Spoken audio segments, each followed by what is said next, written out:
भुवनेश्वर यशस्वी प्रधानमंत्री श्री नरेंद्र मोदी जी 2047 सुधा विकसित भारत परिकल्पना को साकार करने लगी देशर आर्थिक प्रगति को त्वरान्वित कर आवश्यकता रही। लक्ष्य हासिल लगी आम देश में प्रचलित कर प्रशासन में व्यापक संस्कार आवश्यक।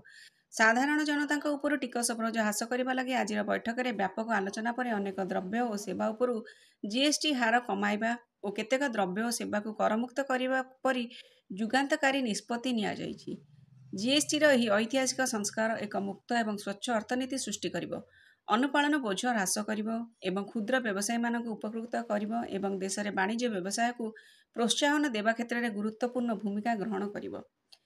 स्वास्थ्य और जीवन बीमा जनित सेवा उपरू कर आदाय न करिबा निष्पत्ति एक स्वागतयोग्य पदक्षेप। यह मध्यवित्त और निम्न आयकारी परिवार मानक बीमाभुक्त हेबा निमंते उत्साहित करिबो। केन्दुपत्र उपरू जीएसटी ह्रास 18% रु 5% को ह्रास करने आम राज्य तथा देशर लक्ष लक्ष केन्दुपत्र तोलाणी एक आनंदर विषय। यह द्वारा केन्दुपत्र बिक्री बढ़ केन्दुपत्र तोलाणी उपार्जन बढ़ा सह से उचित मूल्य पाइबे। यह द्वारा राज्यर अणसंगठित क्षेत्र में काम करुवा केन्दुपत्र तोलाणी माने केन्दुपत्र किणुवा सरकारी संस्था मान पाखु सठिक समय सठिक मूल्य पाइपर। ओडिशा एक कृषि प्रधान राज्य अटे। विभिन्न कृषि प्रकरण यथा औषध, सिंचनकारी यंत्र, रोलर, यंत्रपाति, ट्राक्टर और यार अमल काम लगुवा यंत्र, टायर तथा सार पर व्यवहृत कंचामाल उपर जीएसटी ह्रास निमंते पदक्षेप कृषक मान आर्थिक बोझ को कमाइबा सह कृषि उत्पादन लगी होता खर्च कमाइब। यह ग्रामीण लोकों आय बढ़ाइब, जातीय खाद्य सुरक्षा को सुनिश्चित करिब। पान मसला, बीड़ी और तंबाकूजात द्रव्य को छाड़ी अन्य सबु द्रव्य उपरू कंपनसेशन केस को 22 सेप्टेम्बर 2025 तारीख उठाई दि जाइछि। यह एक स्वागत योग्य पदक्षेप। अनेक जीवन रक्षाकारी औषध उपरे कर ह्रास निम्न मध्यवित्त और मध्यवित्त परिवार मानक उपरू चिकित्सार सहायक हेब। यह व्यतीत द्रव्य और सेवा कर हार में परिवर्तन करा जाय 12 और 28% कर हार को उच्छेद करा जाय अधिकांश द्रव्य और सेवा उपर 5 और 18% हार कर आदाय कर निष्पत्ति स्वागत योग्य।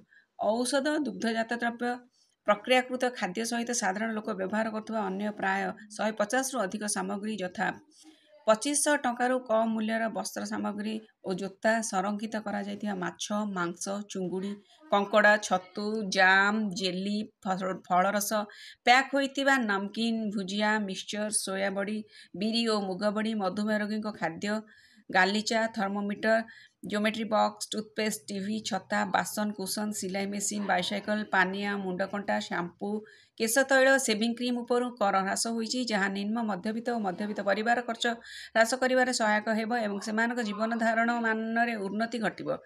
पैक होइथिबा छेना बा पनीर, पेंसिल, इरेजर, मैप, आटलास को करमुक्त कर व्यापक कर ह्रास संशोधन एवं अंश भाव में 150 रु अधिक सामग्री उपर जीएसटी हार ह्रास करने को केंद्र सरकार द्वारा प्रस्तावित 2 स्लैब टिकस ढांचा उपर जीएसटी परिषद विचार विमर्श कर निष्पत्ति नहीं।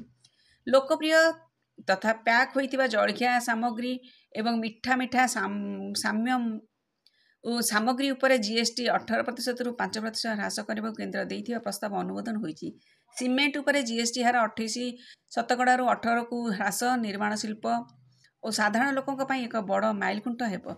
स्टार्टअप व्यवसाय मानक निमंते पंजीकरण प्रक्रिया को अधिक सरल और सहज करने निष्पत्ति नि विभिन्न तथ्य को विश्लेषण कर आवेदनकारी मानक आवेदन 3 दिन मध्य स्वतः पंजीकरण प्रदान कर जो आवेदनकारी मानकर आकलन अनुसार से मासिक कारोबार समूह टिकसर परिमाण अन्य व्यवसायी संस्था मानक 2.5 लाख टंकार अधिक नथिबो सेमानकु ए विकल्प सरल पंजीकरण व्यवस्था सामिल कर 3 दिन मध्य स्वतः पंजीकरण प्रदान कर छोट कार, 2 चकिया और 3 चकिया गाड़ी पर टिकस 28% रु 18% ह्रास कर निम्न मध्यवित्त वर्ग लोक अधिक उपकृत हेब। यह टिकस ह्रास 22 सेप्टेम्बर 2025 नवरात्रि प्रथम दिन लागू कर एक विकसित भारत गठन लगी उद्दिष्ट यह संस्कार प्रक्रिया को ओडिशावासी पूर्ण समर्थन जनाउछन्ति। मु ओडिशार जनसाधारण तरफ एथिलागी माननीय केंद्र अर्थमंत्री श्रीमती निर्मला सीतारमण और जीएसटी परिषद को कृतज्ञता प्रदान करुछि।